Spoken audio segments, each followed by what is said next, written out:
97.3 ESPN presents The Sports Bash with Mike Gill. It's time for Football at 4 with Geoff Mosher, powered by the Inside the Birds podcast. I love coaching this football team. I love coaching those players in there. Now, live from inside the Matt Black Kia Studios, it's Football at 4. It is Football at 4, powered by the Inside the Birds podcast. Geoff Mosher is in the house, and it is brought to you locally here by PlaySugarHouse.com. Sign up now. They'll match your first deposit up to $250. Must be 21 or older to play. Gambling problem? Call 1-800-GAMBLER. We got a lot. The injury report just dropped right now. We'll talk to Geoff Mosher about it here in just a second, as soon as we get him on the line. And the injury report is out. Let's go over that real fast. Avonte Maddox is out. Alshon Jeffery, it is illness/foot. There you go. I knew I wasn't buying it. I wasn't buying it. They did put illness on there, though. Yeah. Fletcher Cox did not practice. He is not listed as out or questionable or out. I think he just DNP today. Rodney McLeod, full participant, so he will play, it looks like. J.J. Arcega-Whiteside, full participant. Kelsey, Herbig, and Lane Johnson, 3/5 of your offensive line are all listed on there as full participants. But the big one on there as well, Deshaun Jackson, limited at practice today, and he is officially out for the game on Sunday. So no Deshaun Jackson for the game, no Alshon Jeffery. You get it, J.J. Arcega-Whiteside back. All right, let's bring Geoff Mosher in from Football at 4 from the Inside the Birds podcast. And don't forget, the Inside the Birds podcast dropped this morning at 6 a.m., and they will have the Inside the Birds pregame show on Sunday at 10 a.m. with Geoff Mosher, Adam Kaplan, Trey Thomas, and Greg Cosell. Geoff Mosher joins us now on the Boardwalk Honda hotline. Geoff, the injury report just dropped. Not a surprise. Alshon Jeffery, Deshaun Jackson, both out. We hit on it on Wednesday, but losing those two guys, you get J.J. back. The weapons are going to be pretty much what they were last week, and I guess that limits things for the Eagles' offense. Well, it certainly does. It's not going to be something that they aren't expecting or used to. We talked on Wednesday about the idea of would they get more help in the form of Alshon Jeffery and Deshaun Jackson, and I believe I told you guys at the time, I think the only way to be sure that they would is if in some form or fashion they were able to get out on the practice field and make it through like a real practice, not just a Friday walkthrough. And of course, you see Alshon Jeffery has contracted an illness, and Deshaun Jackson has been able to only get out there in a limited way. And with him and his hamstrings, of course, they're going to try to think about the long haul rather than the short haul. So it is going to be a lot like last weekend, except with J.J. Arcega-Whiteside added to the fray. And, I told you guys how I think he'll be used. I can't imagine he's going to be a big part of their passing game, but they do seem to use him as a slot receiver in certain running schemes. So we'll see if that gets expanded at all. I do want to get your thoughts on this Alshon thing. So Gil and I were actually just going back and forth on the whole illness thing. Now, we saw the injury report. They added foot to that. What's going on with the whole illness thing? For me, it's like you're telling me you battled all the way back and an illness is going to stop you. It's not COVID-related. I don't know exactly what's going on. It's hard for me to buy just illness. What do you know about the situation? Hunter, I wish I had more for you. I'm going to try to look into that. I'm sure Adam will too, and have something more concrete for our Sunday pregame show. Adam and I both thought it was interesting that I believe it was yesterday he was on the injury report as just illness. It was not foot. Correct. Or maybe it was Wednesday. So my interpretation was that they had finally actually medically cleared him to be able to fully practice, but the illness was now holding him back, not the foot. So then you see he's listed today with the foot and the illness. Anything I would say now about that would be complete speculation, but I will go back and talk about when you're coming off a surgery of the variety that he had, and many surgeries in general, one of the big tests is not just to be able to practice, but how you feel after that practice, how you feel after 2 straight practices. Are you more sore? Do you re-swell up in the area where your procedure happened? That is something that commonly happens with surgeries, where you think you're ready, you think you're back, and then you get out on the field and you're not. Your body just tells you that you're not ready. I have no idea if that's what's going on with Alshon, or if the illness itself is just making him weaker and therefore not fully conditioned. But it's strange in my estimation that there was not simultaneous illness and foot on the injury report. It was one or the other until I believe today. Yeah, today it was both of them. And, that is a little interesting and odd. Let me ask about the roles of the receivers this week, Jeff. You mentioned J.J. being back. He was not here last week. They only went with 4. I would imagine they're going to go with 5, and Killins would be out, and J.J. would be the guy. I guess Watkins may have a chance to play, but do we see more? I mean, Hightower has been leading the team in snaps. He hasn't given him a whole heck of a lot of production. Do they keep rolling him? Does Fulgham get more snaps? How do you see the breakdown at that position? I think what's interesting is what they do with Deontay Burnett. Will they call him up? And if they do, and we'll find this out by 4:00 on Saturday, he's out of elevations. You're allowed to elevate a guy from the practice squad twice. So he's been elevated twice and then put back on the practice squad twice. I think he's been someone who has quietly made an impact, a couple of catches here and there, and there were times he gets separation. And we'll have to see if they want to put him back on the 53 for this game. They've got to sign him and then, make a roster move that's corresponding. So we'll see if he gets thrown into the mix. If not, I see Travis Fulgham manning the X. I see Hightower manning the Z. I see Greg Ward in the slot when they're in their 3 wide formations. There will be times that I guess they mix in J.J. Arcega-Whiteside, perhaps as like I said, on run plays where you want to get the bigger, stronger body in there, either from the outside or the slot perspective. But that's going to be your 4. You're going to be Fulgham, Hightower, Ward, with a little bit of Arcega-Whiteside sprinkled in, and maybe Deontay Burnett. With the aggressiveness of the Steelers' defense, what do you think the best way to counter that with these weapons that you mentioned? And then, of course, add in Zach Ertz and Miles Sanders. Yeah, so that's going to be the biggest challenge, right, Hunter, is that I think the Steelers are going to attack the Eagles a lot differently than the 49ers did. The Steelers are a true Blitzburg-style defense. They come at you not just with their outside linebackers, but with their safeties, with their corners. They disguise their blitzes. They zone blitz. They are going to throw the kitchen sink at the Eagles' offensive line. And so step 1 is to have that blocked up. And in doing, though, it's not just always man-on-man. It's really communicating, knowing where the blitzers are coming from, having guys like Miles Sanders or Ertz or whoever's staying back for a quick block and then release, all knowing what their assignments are. And then step 2, if they're able to get that blocked up, is Carson is going to have to take advantages of those one-on-ones on the outside, even more so than last week. I mean, they can do the rollouts, they can do the play action, they can do the dink and dunk to kind of get a rhythm going, but eventually you're going to have to throw the ball down the field because the dink and dunk won't work against them. I think they're the top 5 scoring defense, top 5 in yards. I mean, you're going to have to do a little bit more than you did against San Francisco, which was really beat up on defense, and they barely scored points there. So you do have guys who are known for getting down the field. Fulgham showed you on his 42-yard catch. He's got some nice quickness and speed for his size, and Hightower is a guy who brings a lot of speed. And, those are guys who can put double moves on, which I think will be really big. When you're getting those one-on-one matchups, all you got to do is if you have a good enough double move, and if Carson can be accurate, that would be step 3. If Carson does get the time, if everything's blocked up, if his receivers can get off the coverage, it would be great if Carson could, throw a nice accurate ball consistently like he did to Fulgham and hit those targets down the field. I feel like that's the only way that they're going to be able to make this thing work and score enough points to stick with the Steelers. And I'll add into that, I think if they can get Miles Sanders also involved in the passing game, not just throwing him like little dump-offs, but like what you saw against the Bengals where he lined up on the outside and he put a double move on that linebacker and got open. That's a great matchup. It's a matchup I think they can exploit. Devin Bush is a good player, and you get a little Penn State versus Michigan there potentially in the slot, right, which would be pretty fun to watch. But I think he's another guy that they've got to use in the passing game, and it's got to be blocked up and quick. Jeff, obviously, they're in a situation with the offensive line that's going to get a different look here.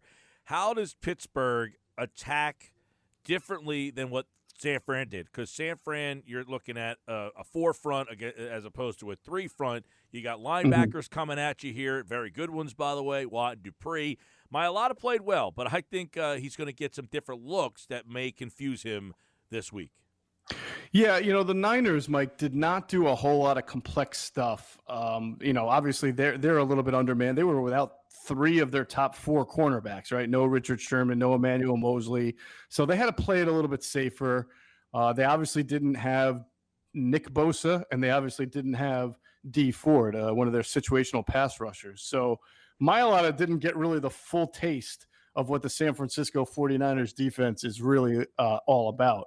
And when I watched the tape, I was looking to see if the Niners did a whole lot of stunting or twisting to try to confuse the Eagles' offensive line, just occasionally, not much. I think you'll see a completely different approach from the Steelers. I think that they are going to be very active up front. They are going to blitz. They are going to rush with their normal rush linebackers, which are Dupree and Watt. But they also have a good defensive end in Cam Hayward, who can get some interior penetration as well. So you got to think just beyond Mailata. Now you have to think about Herbig and Pryor. And they are going to blitz from their corner and safety level. And that when that happens and you start sending more than 4, when you start sending 5 and 6, now you need your running back who's back in protection or your tight end who's in to be able to read where that blitz is coming from and block that up as well. So it takes everybody being in total communication and understanding if there's slide protection, if there's chipping, who's responsible for what. It means your running back's got to read the blitz where it's coming from and position themselves for protection. So it is on Mailata because I'm sure they're going to funnel a lot of their pressure his direction, but they can attack the Eagles. I mean, even the healthy guys, right? Lane Johnson and Jason Kelce are a little banged up. We saw in the injury report. So I think they're going to have a field day with just trying to test every element of the Eagles' offensive line. You previously mentioned the Steelers' defensive stats, which is amazing, and the personnel is obviously awesome on paper, but looking for optimism here as Eagles fans, so how much stock do you put into the Steelers going up against the New York Giants, the Denver Broncos, and the Texans, who together combined have 1 win, and that's against the Jets? Yeah, I think it's fair. I think it's fair in saying, look, I don't want to knock them for being 3-0, but I also don't want to crown them AFC champions and future Super Bowl winners because they're 3-0 against those teams that you mentioned. I think the defense, Hunter, is legit. I mean, they were legit last year. Somehow that franchise survived 3 different quarterbacks, including Duck Hodges, to be able to almost make the playoffs. And I think they finished 500, if I'm not mistaken. Yeah, they were 8-8 last year. Yeah, I don't know how many teams could have done that. And the only reason why they were able to do that is because they had a defense that was really, really potent, and they brought pretty much everybody back from that defense. So I think that part of it is legitimate. I do think the Eagles are going to have trouble scoring a lot of points. But I do wonder about the Steeler offense. You know, Ben coming back after missing all last year and now having a week off that he clearly wasn't happy about. I don't know if you guys heard about it, but he kind of grumbled about the Steelers getting the short end of the stick of that game being canceled. And they don't, look, Connor's good and Juju Smith-Schuster's good and Claypool already averaging 25 yards per catch, but it's not like it's Antonio Brown and Le'Veon Bell out there either. So I do question here how much scoring the Steelers are going to do against an Eagles defense that has really, played well up front at least and put pressure on quarterbacks. I want to ask you about Jim Schwartz and if he did anything different last week. Did you see some different looks from him? And whether or not you're going to do you expect some different looks this week against Roethlisberger? The last time Schwartz and the Eagles played Roethlisberger, they beat the crap out of him. Yeah, they have a tendency of beating the Steelers in Philly but losing, I think, in Pittsburgh. I don't think they've beaten the Steelers in Pittsburgh. Not that they play every year, but they haven't beat them since 2000 when they were still at Three Rivers Stadium, if I'm not mistaken. That was the last time they beat the Steelers in Pittsburgh. So it's definitely a series where the home team has felt a lot of the advantages. As far as Jim, this is a great question, Mike. I'm glad you brought it up because we had Quentin Michael, former Eagles safety, on with us on Inside the Birds TV. It's up on our YouTube channel today. And I asked him specifically about all the man defense that Jim has been playing. And Quentin said, well, when you're getting at the quarterback like that, You want to play man. You want to have your guys playing what do you call it, cat-on-cat defense, and just, you get the ability to get your hands on balls and disrupt them. And certainly you saw the 3 interceptions last week. But one area that I think man defenses hurt them is the red zone, where they're traditionally a good defense. But, I mean, how many tight ends have killed them? Higbee and Kittle caught a touchdown in the red zone, and I think Logan Thomas got one in the opener. They've been dreadful in the red zone. So I wonder if this is the game where Jim starts to play a little bit more zone to protect his linebackers against some of those interior matchups. Eric Ebron, they can throw to Anthony McFarland, the running back. They've got some good interior receivers as well. Maybe in the zone, maybe in the red zone, they play a little bit more zone defense than they have been doing, just to give those linebackers and safeties where they're hurting a little bit more protection. But the only other difference that you saw is how he used Jannard Avery as a stand-up joker type of pass rusher. I imagine that he'll continue to look for ways to get Avery more involved in the pass rush by moving him around. That was the plan last year for Joe Osman before Osman got hurt. And then obviously, when a guy like Avery has 5 quarterback hits in 16 snaps, it's a pretty good ratio. That kind of demands that they get him back on the field and use him in different ways. But you can't just do the same thing you did last week. So I'm interested in seeing how they use him this week. Since we're on the topic of coaches, Doug Peterson versus Mike Tomlin, who gets the edge? We had Ike Taylor on. He said Mike Tomlin. We had Sal Powell on. He went Doug Peterson. So I got to be the tiebreaker? Yes. Man, they're both really good coaches at what they do. Obviously, one being a defensive coach, one being an offensive coach. Is it really fair? Because Tomlin has literally every single weapon he needs on defense, whereas Doug Peterson is looking around for somebody to make a play right now on offense. So I don't even know if right now is the best time to match him up. But, hey, look, right now you would have to give the edge to Tomlin. I think, the Steelers are playing really, really well, and their defense is a big reason why. Geoff Mosher, Inside the Birds podcast. It dropped this morning. You can hear more about this game. And don't forget, tomorrow is the Inside the Birds pregame show at 10 o'clock.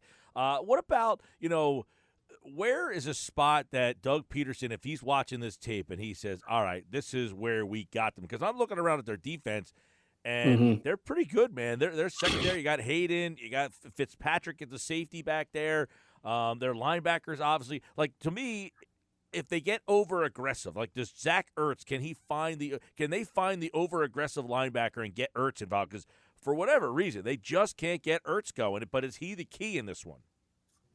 I don't know if he's the key. I think steadiness from him would be good. He did have 70 yards on 7 catches. What was it, 2 weeks ago against Cincinnati? I mean, it's not like he's been completely silenced. And I would say that against the Rams, there were some plays to be made that Carson just didn't see him. We talked about Carson not seeing the picture and seeing wide open receivers, and Zach Ertz was among those people that he had opportunities that he just decided not, for whatever reason, not to connect on. So I do think getting him the ball would help. You're absolutely right. But if you're looking for something to exploit or some kind of bright side for the Eagles offense, I don't know if it's attacking an individual, although I will say Steelers cornerbacks are not, they're not like Darius Slay and Patrick Peterson out there. That's probably of everybody on their defense. Those guys can be beat a little bit. They benefit from the front 4 pressure that the Steelers get. But I also think when you play a team like the Steelers that will just come at you relentlessly, you have a chance to counteract them by getting your screen game going. And this is the perfect type of game and environment for Doug to call more screens. People have said, well, where's the Eagles screen game been? He's tried to. It's just been kind of not well executed and not well blocked up recently. So I had a lot of time in practice this week trying to figure out how to get that screen game going, because this is the type of team where you look at and you say the screen is going to be my best friend. Now, keep in mind, the Steelers are 3-0. They're coming off a bye because of COVID. They missed their game last week, but they've beaten the Jets, Giants, and Houston. So they haven't really faced a good offense yet. So not that the Eagles are a great offense either, but their numbers might be a little skewed based on that. So just keep that in mind. Real quick, TJ Edwards is out. He's been put on the IR. Who's the next man up there? Do we see Sean Bradley? Is it Alex Singleton? And Davion Taylor get an activation? Is Duke Riley going to get more playing time? How do you see that? Well, it depends. It depends on the philosophy. The last 2 weeks, you saw TJ Edwards on the field more, but he wasn't necessarily replacing somebody. It was just that they were playing more 3 linebacker, which we call base formations. They did it against Cincinnati because they felt like the Bengals were going to try to establish a run with Joe Mixon, and they wanted to get the Bengals behind the sticks as much as possible, and they did a good job of that. They did it last week again because the Niners are one of the rare teams that kind of plays out of a base offense. They play 2 tight ends. They play the fullback Kyle Juszczyk. So their offensive formations kind of dictate the defense to come out with 3 linebackers and stop that running game. The Steelers, I mean, we love to talk about the Steelers like they're the 70s, ground and pound and this and that, and James Conner, but they're not. They spread the ball out and they run a spread offense and they pass a lot, and so you do have to stop Conner, and they do have a good offensive line, but I'm not sure that you look at the Steelers the same way what they do offensively as the Bengals and the Niners. So if you're in nickel a lot, which I think the Eagles will be, I think it's going to be Duke Riley and Nate Gary, unless that somebody had a change of heart and felt that you got to keep Alex Singleton on the field. And if that's the case, I imagine it will be Nate Gary and Alex Singleton. But we'll have to see. We'll have to see if there's a changing of the linebacker in that regard. All right, Jeff. Obviously, the Eagles get that win. It was a little bit of a surprise last week. Now they get a chance for 2 road games in a row, by the way. Being in Pittsburgh, having to win back-to-back road games, not easy. We got Baltimore coming to Philly next week. There will be about 5,500 fans in attendance at this game. So who wins and why? Well, I am picking the Steelers. I think the Eagles are. I saw the line on is like 7. I think I wouldn't put it that. I think it's closer to a 5.5 type game. I do think the Eagles are going to keep this thing close. At the end of the day, I think the Steelers just have a little bit more experience and talent on offense to be able to figure out a way to get the extra field goal or touchdown they're going to need to pull away in this game. So I believe I picked like 27-23 or 27-21. On the podcast. It may have even been low scoring than that, but I do think the Steelers are going to win by less than 7, though. All right, Geoff Mosher and the guys tomorrow at 10 a.m. Check them out on Facebook and all your social media platforms. It's a great watch to get you ready for Eagles and the Steelers. It's Geoff Mosher, Adam Kaplan, Trey Thomas, and Greg Cosell, and they'll have you at 10 o'clock from the Inside the Birds pregame show. The Inside the Birds podcast drops Mondays, Wednesdays, and Fridays at 6 a.m. And on Monday, it'll be Andrew DeCecco recapping the Eagles and the Steelers right here for football at 4. Jeff, take care, man. Thanks, guys. Have a great weekend. All right, and he, like all guests, appeared via the Boardwalk Honda hotline. And, of course, Football at 4 is powered by InsideTheBirds.com and brought to you by PlaySugarHouse.com. Sign up now. They'll match your first deposit up to $250. Go to PlaySugarHouse.com and win real money with their sportsbook along with casino games from the comfort of your home. Gambling problem, call 1-800-GAMBLER. Must be 21 or older to play.